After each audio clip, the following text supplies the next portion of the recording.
এটা হচ্ছে তাতুয়া গ্রাম, মতলব উত্তরে। আপনারা তাতুয়া যদি নাও চিনে থাকেন, মতলব উত্তরে নন্দলাপুর বাজার থেকে প্রায় 1 কিলোমিটার দক্ষিণ দিকে আসলে কিন্তু এই জায়গাটা পাবেন। চাইলে আপনি এখানে বসে গল্প করতে পারেন, এবং আমি যদি আমার ওই যে ক্যামেরাম্যান দেখাচ্ছে একটি ব্লগগুলো ওখানেও বসতে পারেন। যেহেতু এখন বর্ষার সিজন, পানি কিন্তু খুব কাছাকাছি। আর বিশেষ করে এখন মানুষজন কম হলেও শুক্রবারে কিন্তু অনেক মানুষ এখানে ভিড় জমা হয়। তো যারা ঘুরতে চান, যেহেতু মতলব উত্তর একটি সম্ভাবনাময় জায়গা, চমৎকার এরিয়া, এই এখানে নদী আছে, বেড়িবাঁধ আছে, সব মিলিয়ে ঘোরার জন্য এই জায়গাটা পারফেক্ট। আপনি চাইলে এরকম ব্লকে বসে থাকতে পারেন।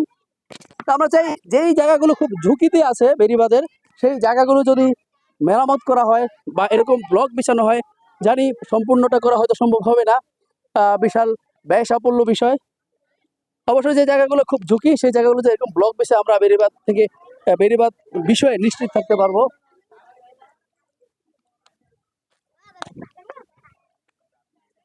এই উঠবার কথা বলবো তো, হ্যাঁ।